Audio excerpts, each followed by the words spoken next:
Hello, and welcome to another edition of Day Drinking with Kevin. I'm your host, Kevin McGuire. For a long time now, there has been a wave of new wines out there called Pét-Nat wines.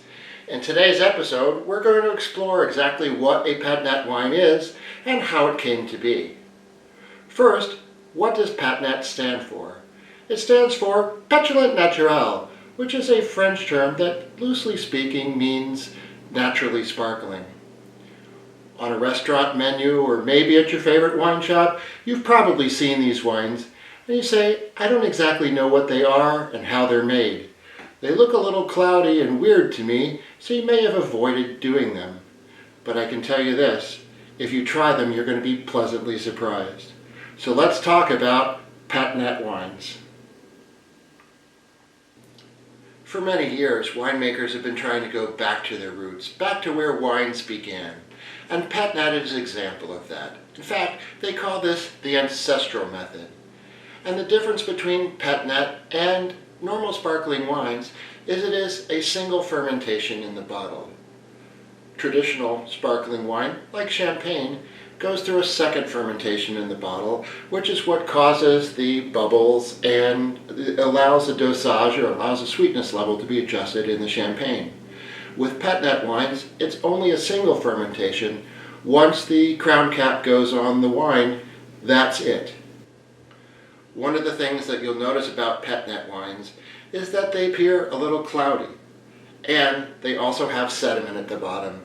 That sediment is expired yeast cells. Don't worry, it doesn't hurt to drink them. But we're used to having our wines filtered, or in the case of sparkling wines, the sediment is slowly brought to the tip of the bottle and then disgorged so that when we get it, the sparkling wine is crisp and clear. Here, the sediment is left in the bottle, and so sometimes people get a little concerned when they think that their wine is cloudy, that it might have a fault. In this particular case, there is no fault and the wine is perfectly delicious. Other characteristics about Pét-Nat wine, because it only goes through a single fermentation, the alcohol percentage tends to be a little bit less, maybe between 9 and 11%. So watch yourself, because as you're drinking these Pét-Nat wines on a hot day, you may go through several bottles. Second of all, because it's only going through a single fermentation, it's possible that the Pét-Nat wines can be a little sweeter than normal, because maybe the yeast hasn't finished doing the fermentation, so there's still some residual sugar in the bottle. And finally, you want to drink Pét-Nat wines right after you purchase them, probably within 2 to 5 months of purchasing. These are not things that are being intended to be long-term storage. The longer you own the Pét-Nat wine, the more the fermentation can happen and the drier the wine will become. One of the characteristics of Pét-Nat wine is the crown cap.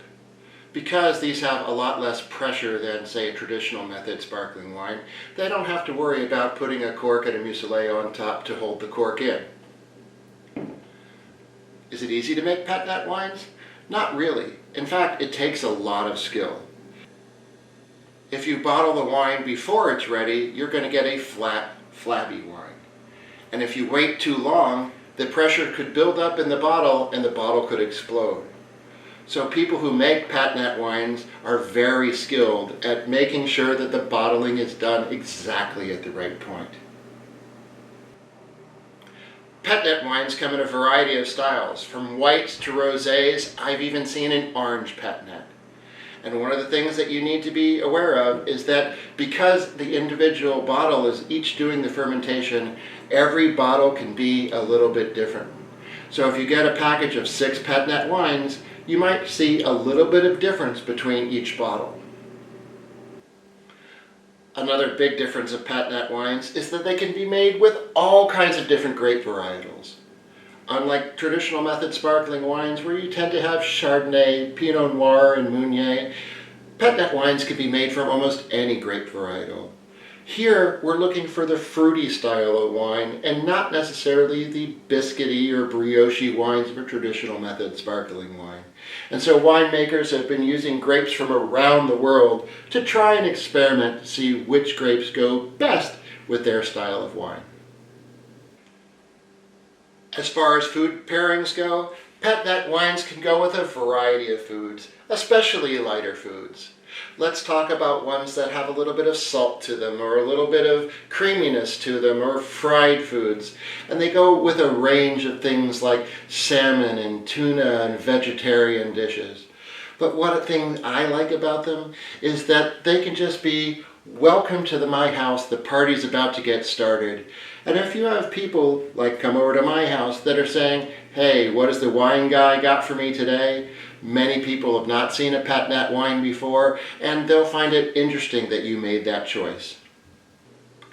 So, how do you identify PétNat wines on the shelf? Well, the first may be the crown cap. But in looking at the label, it may say PétNat. That would be the easiest. It may say Pétillant Naturel, Ancestral Method, or you might even see Col Fondo, which is the Prosecco version of a PétNat.